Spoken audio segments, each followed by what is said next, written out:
That's right. I have 20 minutes to Vincini Valley. Which road do I take?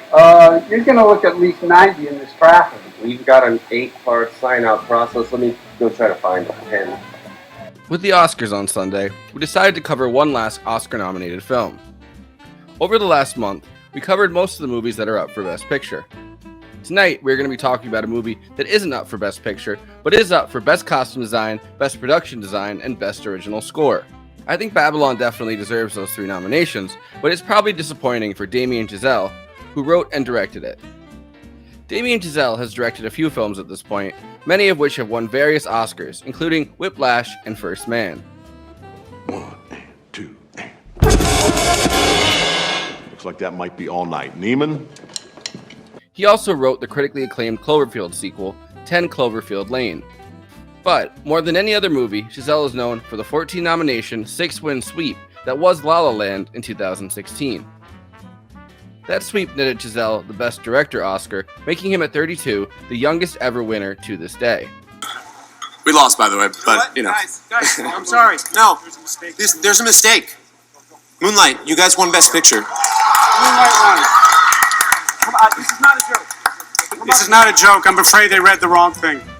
Chazelle's work, from his first directorial project, Guy and Madeline on a Park Bench, is obsessed with musical, jazz, and spectacle.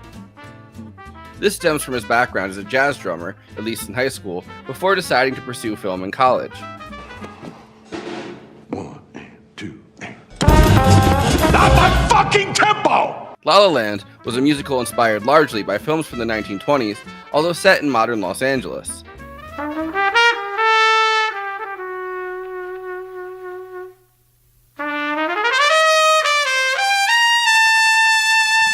With Babylon, Damien Chazelle set out to make his large 1920s period drama, which revolves around the move from silent film to talkies. In 1927, Hollywood faced a cataclysmic shift that was Al Jolson's The Jazz Singer. That's a thing. He's white. He's white? The Jazz Singer was the first feature-length talkie, combining dialogue, sound effects, and music. Mammy, Mammy. It arrived just in time for the 1929 First Academy Awards, which honored films from 1927 and 1928. Warner Brothers basically awarded itself an honorary Oscar for The Jazz Singer for the pioneer talking film which has revolutionized the industry.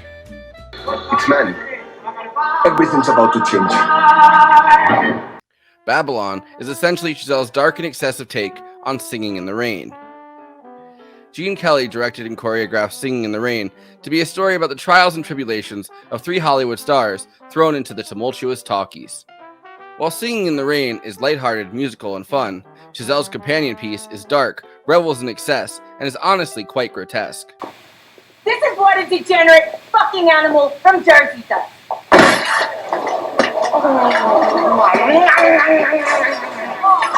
The most sympathetic character, Manny Torres, played by Diego Calva, is based off of Gene Kelly's Don Lockwood, but rather than a star, Manny Torres is an immigrant hired hand at Don Wallach, who is a Kinescope executive, large, star-studded orgy parties in the Hollywood Hills. He dreams of going onto a movie set and is pulled by Brad Pitt's Jack Conrad, a director-actor based on silent film legend John Gilbert, into the debauched but enchanting world of Hollywood movie making. We gotta redefine the form. The man that's gassing in your tank goes to the movies. Why? The film is 3 hours, spans from 1926, the year John Gilbert's main rival Rudolph Valentino died, to 1932. The standout performance, like always, is Margot Robbie playing Nellie Leroy.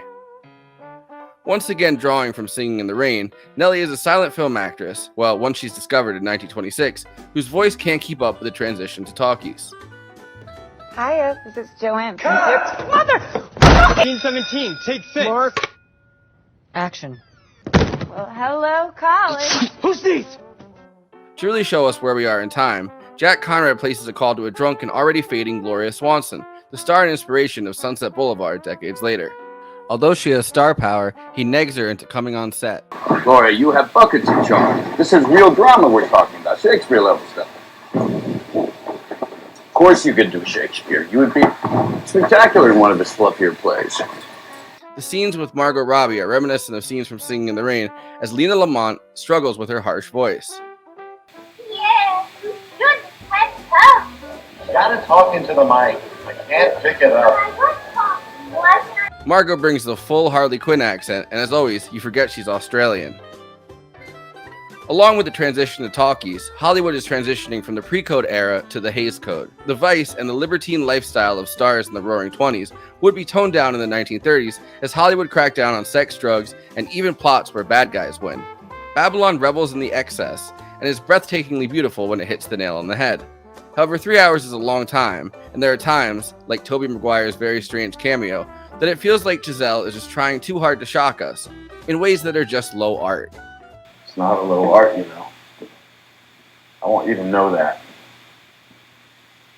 What I do means something to millions of people. The final scenes of the film, which take place in 1952, are a meta look at the transition to talkies as an aging Manny Torres literally watches Singing in the Rain. This could feel incredibly contrived and feel like it's too on the nose, but I personally enjoyed it. It's the feeling of somebody rediscovering their love of movies after going through hell. Personally, that's why I like the Criterion Channel. Just singing in the rain, what a glorious feeling, I'm happy again.